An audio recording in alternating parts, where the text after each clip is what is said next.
हम पहले आपको एक वीडियो दिखाएंगे और उसके बाद एक जरूरी प्रेस वार्ता को संबोधित करेंगे।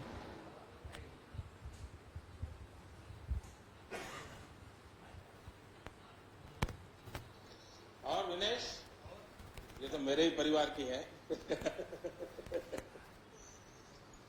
विनेश, मैं पूरे परिवार को तुझे जानता हूँ, सुबह दिन रात नहीं देख सकता।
आप सबको हमारा नमस्कार।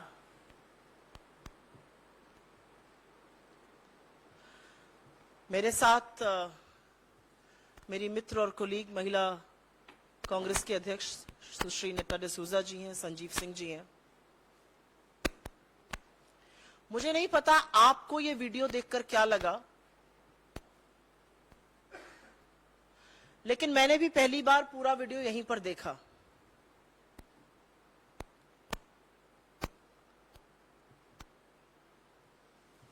मैं अमूमन शायद इतना इमोशनल कम होती हूं।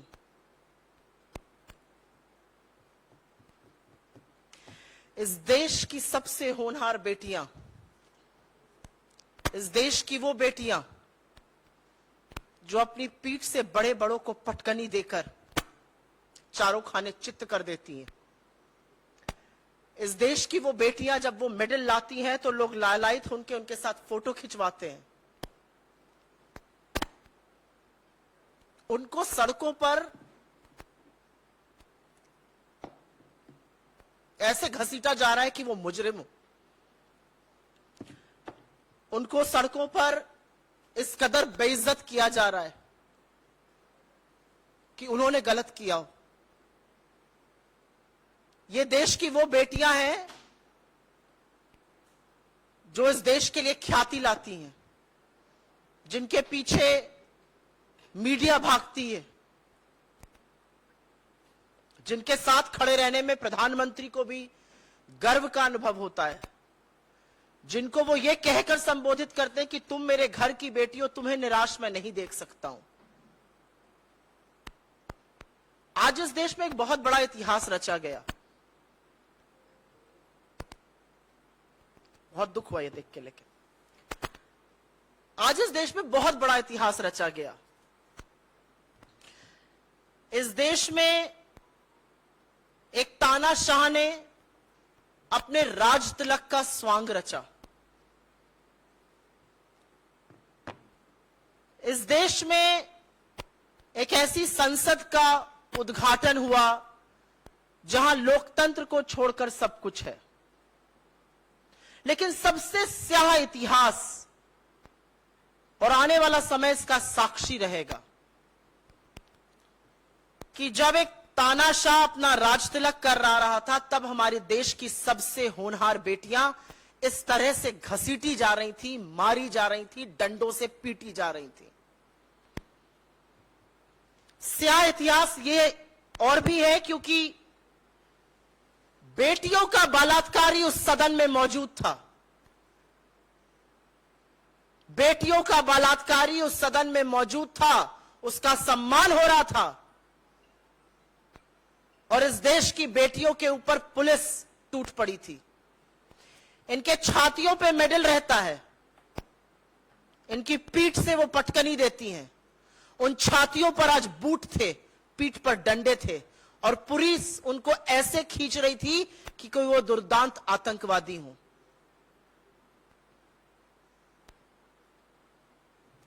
आज इस देश में वाकई में इतिहास रचा गया है। हाथापाई करी गई उनके साथ। और ये क्या कर रही थी लड़कियां? 1 महीने से ऊपर इस देश की सबसे होनहार, सबसे वीर बेटियां जंतर मंतर पर बैठकर आपसे न्याय की गुहार कर रही हैं। न्याय देना तो दूर, आपने उनको आतंकवादी घोषित कर कर उनके साथ यह दुष्चार किया है। कुछ सालों पहले एक दिवंगत प्रधानमंत्री ने आज के प्रधानमंत्री से राजधर्म की बात करी थी। आज जब राजदंड के नाम पर एक सोने नामी की छड़ी लेकर प्रधानमंत्री चल रहे थे, उस समय देश की बेटियों के साथ यह हो रहा था। और मन में एक सवाल जरूर उठता है कि क्या तानाशाह इस कदर सत्ता के अहंकार में चूर्ण है कि उसको कोई फर्क नहीं पड़ता है? दिल्ली को छावनी बना दिया गया, किसी को आने की दिल्ली के अंदर इजाजत नहीं है। उन लड़कियों को सिर्फ घसीटकर मारा ही नहीं गया, डिटेन किया गया, उनका सामान फेंक दिया गया। मेरी कोलीग यहां पर हैं, वो आपको और विस्तार में बताएंगी कि जब महिला कांग्रेस के हमारे सहकर्मी वहां पर गए तो उन्होंने क्या विभत्स दृश्य देखा। लेकिन वो 1 महीने से न्याय की गुहार कर रही हैं, और न्याय के नाम पर सिर्फ और सिर्फ सरकार की चुप्पी और ये जो आज बर्बरता हुई है, ये नजर आ रही है। कुछ लोग पूछते थे, और आज ये सवाल अपने आप में ज्यादा बड़ा हो जाता है, कि भारत जोड़ो यात्रा का मतलब क्या है? क्यों कर रहे हैं आप लोग भारत जोड़ो यात्रा? देश टूटा ही कहां है? आपको ये टूटा देश नहीं दिखता है? आज जिस तरह से साक्षी मलिक को या विनेश फोगट को या बजरंग पुनिया को जिस तरह से खींच खींच कर लताड़ा जा रहा था, जब नए संसद का उद्घाटन हो रहा था तो हमारे देश की बेटियों का चीरहरण हो रहा था। इतिहास इस बात का साक्षी बना है आज। और अगर यह देखकर भी एक सभ्य समाज चुप रहेगा तो वह समाज सड़ चुका है, गल चुका है। उस समाज को अपने आप को सभ्य कहने का कोई अधिकार नहीं है। देश का प्रधानमंत्री सत्ता के नशे में ऐसा चूर्ण है कि उसको लग रहा है वो राजदंड का प्रतीक लेकर एक नई संसद का उद्घाटन कर रहा है। दीजिए राजदंड और निभाइए राजधर्म। राजधर्म आप तब निभाइएगा जब आज शाम तक बृजभूषण शरण सिंह को आप निकाल फेंकिएगा। आज भी वो आदमी कुश्ती संघ फेडरेशन का अध्यक्ष बना हुआ है, आपका सांसद है, संगीन आरोप है उस पर, पॉक्सो जैसे आरोपों से दबा हुआ है वो, और वो ललकार रहा है हमारी बेटियों को। ये वो बेटियां हैं जिनको आप अपने घर की बेटी कहते थे। क्या हो गया है मोदी जी आपको? और अगर किसी को भी लगता है कि एक इमारत बना जाने से आप इतिहास रच देंगे, तो मैंने पहले भी कहा है, सीमेंट, बालू और स्टील की इमारतें इतिहास नहीं रचती। इतिहास आपने रच दिया आज, और इतिहास बहुत स्याह रचा इन बेटियों को देखकर।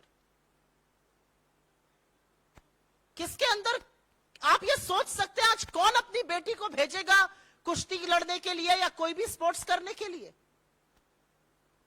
ये बेटियां बलात्कार का, यौन शोषण का आरोप लगा रही हैं। 2021 में विनेश फोगट ने प्रधानमंत्री को इस बारे में आगाह किया था। प्रधानमंत्री ने उस बारे में क्या किया? आज सवाल यह उठ रहा है। आज सवाल यह है कि आप जवाब नहीं दे सकते, आप कार्रवाई नहीं कर सकते, लेकिन आप इन बेटियों के साथ यह बर्बरता कैसे कर सकते हैं? आज हर स्वर, हर औरत यह सवाल पूछ रही है आपसे। यह मुद्दा बीजेपी की सांसदों का, महिला नेत्रियों का अब नहीं रह गया है, क्योंकि उनके अंदर का जमीर सत्ता की लोलुपता में मर चुका है। वो अपने आप को महिला और मां कैसे कहती है मुझे नहीं पता। अगर ये वीडियो देखकर आपकी आत्मा आपको कचोटती नहीं है और बोलने पर मजबूर नहीं करती, तो वाकई में आप अपना जमीर बेच खाए हैं। हम इस मंच से मांग करते हैं और बार बार ये मांग करते हैं कि ब्रजभूषण शरण सिंह को तत्काल बर्खास्त किया जाए, कार्रवाई हो और सरकार अपना दम और अहंकार छोड़कर इन बेटियों की बात सुने। ये बेटियां क्या मांग रही हैं? 76 साल हम आजादी के मना रहे हैं। प्रधानमंत्री ने आज सवेरे कहा 9 सालों में महिलाओं की गरिमा की रक्षा हुई है। जी नहीं मोदी जी, आपने महिलाओं की गरिमा का चीरहरण किया है। आपकी पुलिस की बर्बरता, आपकी पुलिस की नाकामी, आपकी पुलिस की निरंकुशता आप सारे देश ने देखी है। ये बेटियां आपसे न्याय मांग रही हैं। राजदंड और राजधर्म के जो दुहाई देते हैं, वो पहले बेटियों को न्याय देने की बात करिए। मैं पहले नड्डा जी से कहूंगी वो अपना ओपनिंग वक्तव्य बोले और उसके बाद हम आपके इस पर सवाल लेंगे।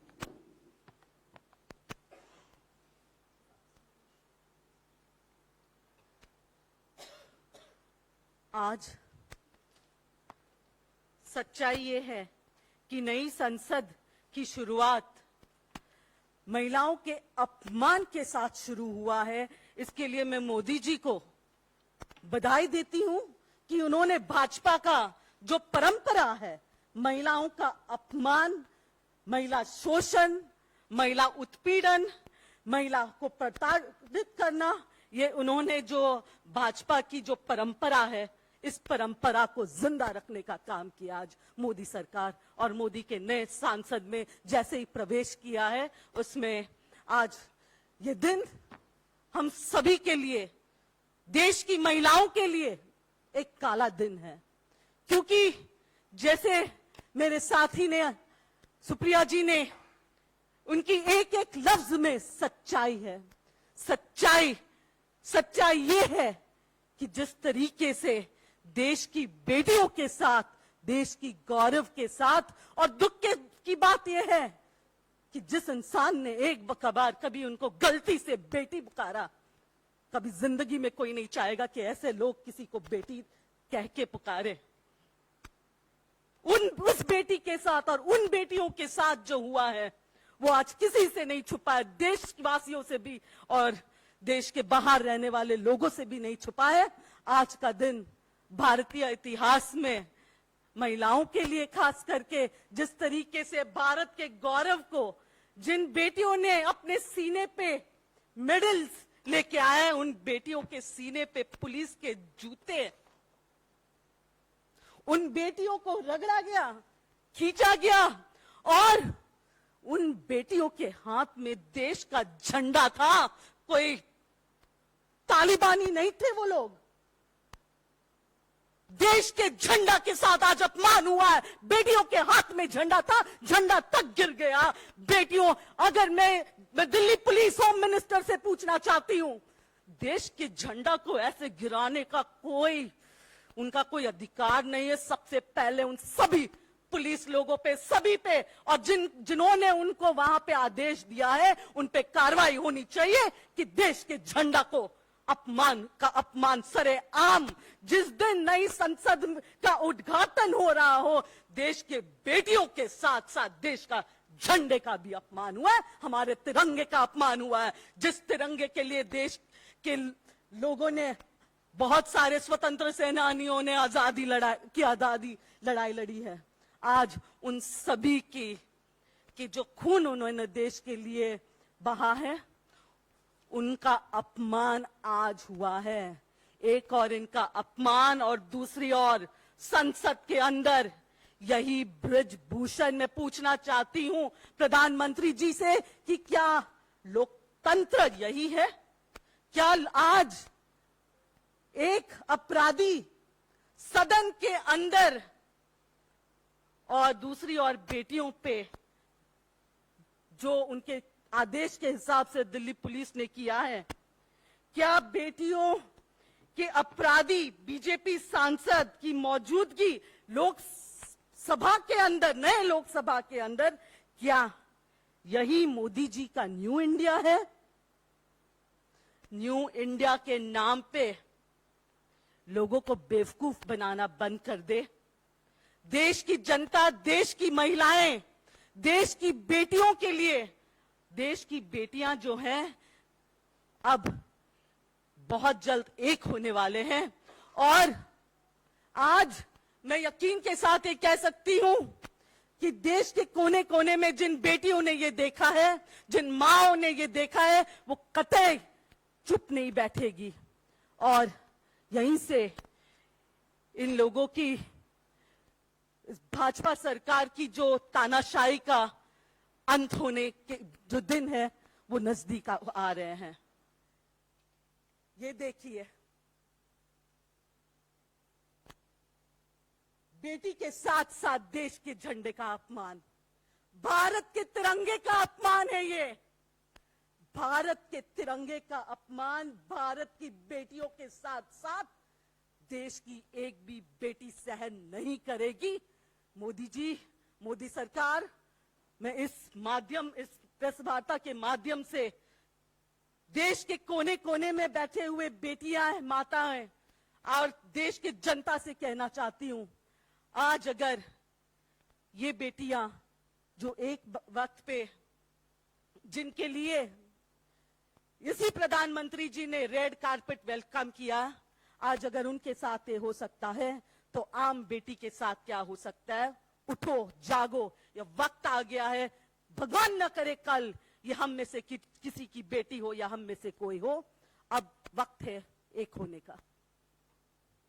बहुत धन्यवाद। और मैं आपको दोबारा से यह दिखा देना चाहती हूं, जो विजुअल्स आपने स्क्रीन पर देखे, जैसा कि नड्डा जी ने कहा, ये संगीता और विनेश फोगट है और ये एक दूसरे को बचा रही हैं। और तिरंगा जो लेके चल रही थी वो सड़क पर पुलिस की बर्बरता से फेंका गया। ये साक्षी मलिक है, जिसके नाम से बड़े बड़े रिंग के अंदर कांप जाते हैं। उसको पुलिस ऐसे पकड़ रही है कि कोई दुर्दांत आतंकवादी हो। ये ब्रजेश पुनिया है। ये सब वो लोग हैं जिनके साथ मोदी जी ने तमामों तस्वीरें खिंचाई। ये वो तस्वीरें हैं, क्योंकि जब तस्वीर खिंचाने का वक्त आता है तो ये मोदी जी तस्वीरें खिंचाने पहुंच जाते हैं। विनेश फोगट और साक्षी मलिक के साथ, अपने परिवार की बेटियों के साथ मोदी जी की ये कुछ तस्वीरें हैं। मुझे नहीं पता कि मोदी जी ने आज के विजुअल्स देखे हैं कि नहीं देखे हैं, लेकिन एक बात ये सच है कि आज जो हुआ है इस देश में, आज जो हुआ है इन बेटियों के साथ, वो वाकई में एक काला दिन है। और इस बात का साक्षी है, आज इतिहास रचा गया है, सबसे स्याह इतिहास इन बेटियों के साथ। और इतिहास साक्षी रहेगा कि कैसे एक प्रधानमंत्री अपने आप को सम्राट समझकर, अपनी प्रजा को 5 किलो अनाज बांटकर सत्ता के अहंकार में इतना चूर्ण है कि जिस दिन नई संसद का उद्घाटन होता है, उस दिन वहां से 1 किलोमीटर की दूरी पर हमारी देश की बेटियों का चीरहरण होता है और सम्राट ने अपनी आंखों पर पट्टी बांधी हुई है।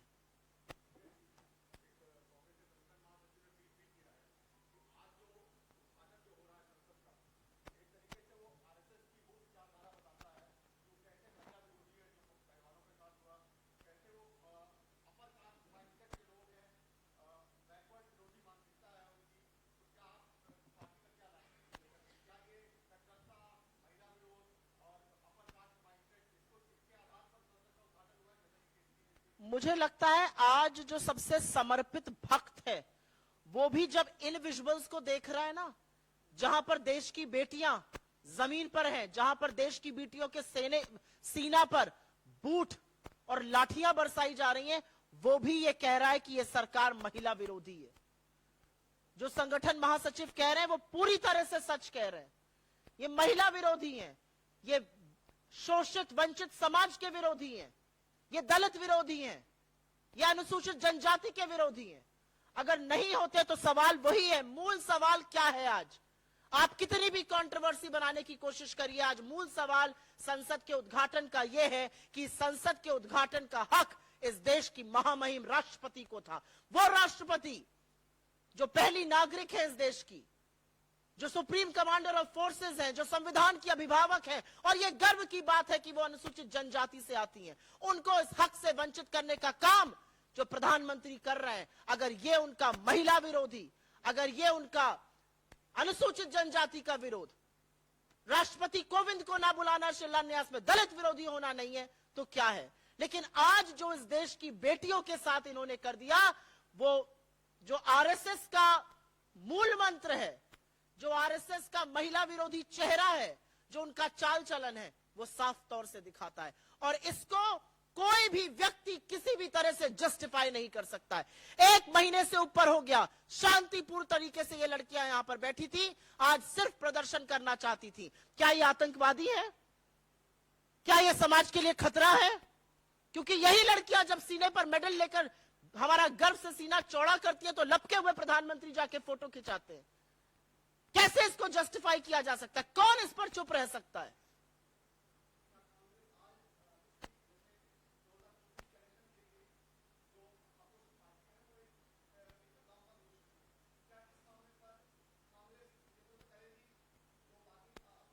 मैं इसका जवाब एक औरत होने के लिए दूंगी। मैं इसका जवाब कांग्रेस की प्रवक्ता होकर नहीं दूंगी। इसको राजनीति से मत जोड़िए। आपसे मेरा हाथ जोड़कर निवेदन है, मैं बिना ललोला आपके आपसे कह रही हूं, इसको प्लीज राजनीति से मत जोड़िए। जो आपने देखा और जो हम दिखा रहे हैं, ये राजनीति से बहुत ऊपर है। ये इस देश की आधी आबादी की अस्मिता का सवाल है। मैं आज आह्वान करना चाहती हूं भाजपा की महिला सांसदों से, महिला मंत्रियों से, अब तो जागिए, देखिए क्या हो रहा है इस देश की बेटियों के साथ। इसमें कोई राजनीतिक लामबंद की बात नहीं है, इसमें कोई विपक्षी एकता की बात नहीं है। ये आधी आबादी का मसला है। प्लीज इसमें राजनीति मत लाइए, भगवान करके इसमें राजनीति मत लाइए। ऐसा करके आप इन बेटियों का जो मान सम्मान है उसको अपने पैरों के तले रौंद रहे हैं। गलत कर रहे हैं आप, मत करिए ये काम।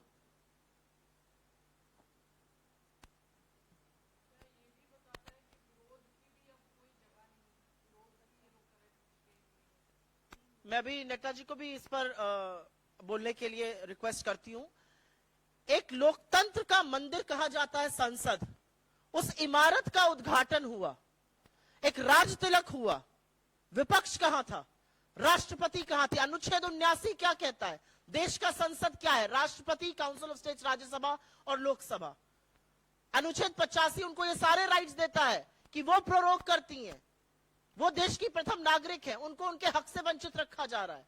और फिर जहां पर वो प्रोटेस्ट कर रही थी लड़कियां, और नेताजी इसके बारे में आपको ज्यादा बताएंगे, उनका सारा सामान फेंक दिया जाता है, उनको डिटेन कर लिया जाता है। आपके खिलाफ मैं कह तो रही हूं, प्रधानमंत्री को यह बदगुमानी हो गई है कि वो सम्राट हैं।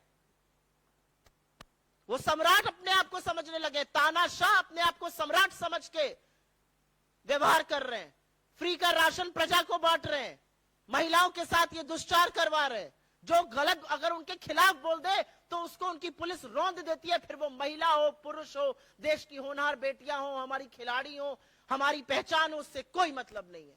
तो बिल्कुल कहां है प्रोटेस्ट की जगह? क्या है उस लोकतंत्र के मंदिर की आत्मा जहां पर समूचा विपक्ष नहीं था? आप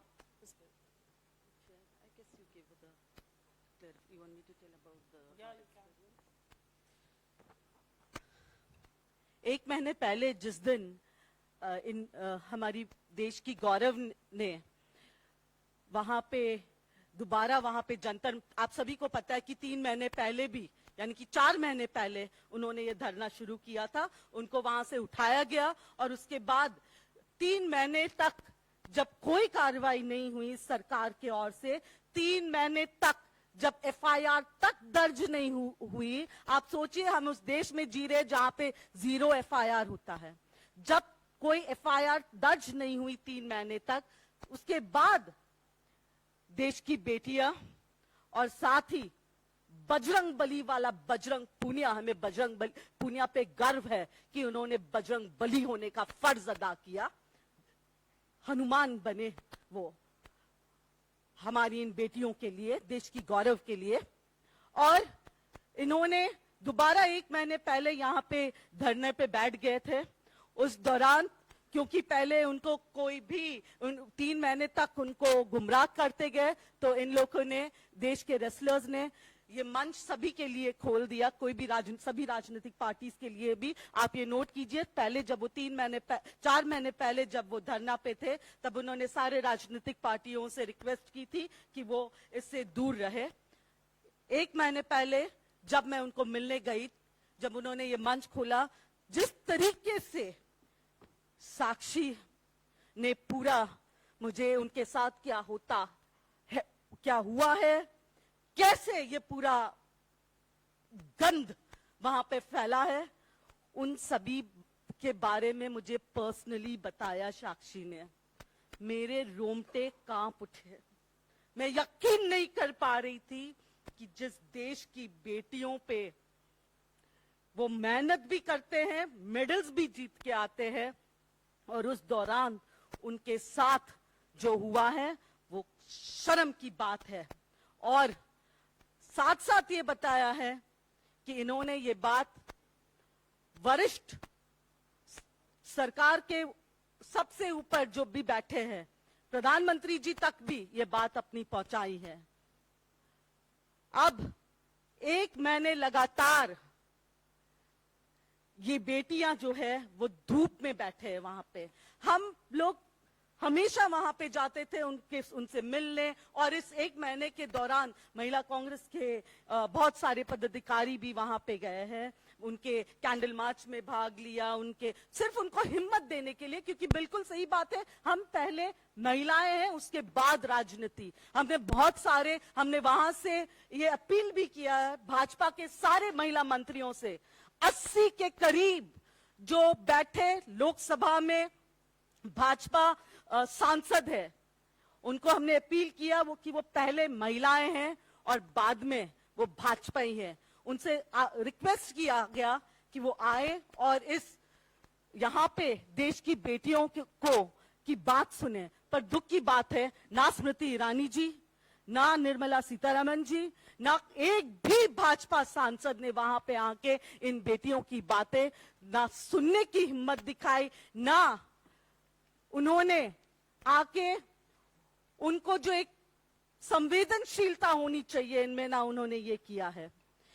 आज जिस तरीके से सारे गेट्स बंद कर दिया गया, क्योंकि जो महिलाएं हैं वो देश के कोने कोने से आ रहे थे उनसे मिलने के लिए, ये जो आज जो महापंचायत बुलाई गई, मैं एक सवाल पूछना चाहूंगी मोदी जी से और उनकी पूरे सरकार से कि वो इस महापंचायत से इतने डरे हुए क्यों हैं?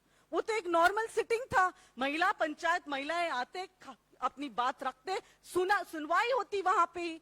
जब इन बेटियों ने और साक्षी की मां ने ये रिक्वेस्ट किया कि हम बाहर नहीं जाएंगे, हमारी सुनवाई यहीं पे, हम जंतर मंतर पे ही बैठ के बातें करेंगे यहाँ पे, तब इतनी बड़ी तादाद में पुलिस फोर्स ने जिस तरीके से इन लोगों पे हमला किया है, और उद्देश्य एक ही है कि ये जो शांतिपूर्वक धरना है उसको बंद करने का, उनको खत्म करने का। इसी कारण से आज उनका वहां से तंबू भी निकाल दिया गया। जंतर मंतर जो एक जमाने में एक पूरा सड़क हुआ करता था जहां पे लोग आराम से जाके वहां पे अपना आक्रोश दिखाते थे, एक ऐसी सड़क है जंतर मंतर जहां पे लोग वहां पे जाके अपने धरनाएं करते थे, आज वो जंतर मंतर 100 मीटर के अंदर इन्होंने सीमित कर दिया। ये दिखाती है कि ये सरकार लोगों के जो विरोध भी जताने का जो अधिकार है वो उसको खत्म कर रहे हैं। मुझे लगता है कि जैसा कि हमने आपसे कहा, हमारी मांग है, पॉक्सो जैसे गंभीर आक्षेप लगे हैं बृजभूषण शरण सिंह पर, और इस समय जरूरत है कि वो पहले रिजाइन करें, एक निष्पक्ष कमेटी, सुप्रीम कोर्ट के निर्देशित कमेटी इसकी जांच करे पूरे मामले की। और हम बार बार कहते हैं कि सत्ता और सरकारें जो हैं वो नैतिकता से चलती हैं, और नैतिकता यही कहती है कि जो इस व्यक्ति पर इतने गंभीर आरोप लगे वो इतने सर्वोच्च पद पर नहीं बैठ सकता है, और इसको पूरी तरह से बचाने का काम गृह मंत्री अमित शाह और नरेंद्र मोदी कर रहे हैं। और इसीलिए हम उनसे सवाल करते हैं, आप इतने गंभीर, इतने संगीन आरोपों से घिरे हुए व्यक्ति को बचाने का प्रयास क्यों कर रहे हैं? क्योंकि एक तरफ बेटियों का विश्वास और अस्मिता है और दूसरी तरफ इतने घिनौने आरोप हैं। इतिहास साक्षी है कि आप किस तरफ खड़े हैं। धन्यवाद बहुत बहुत।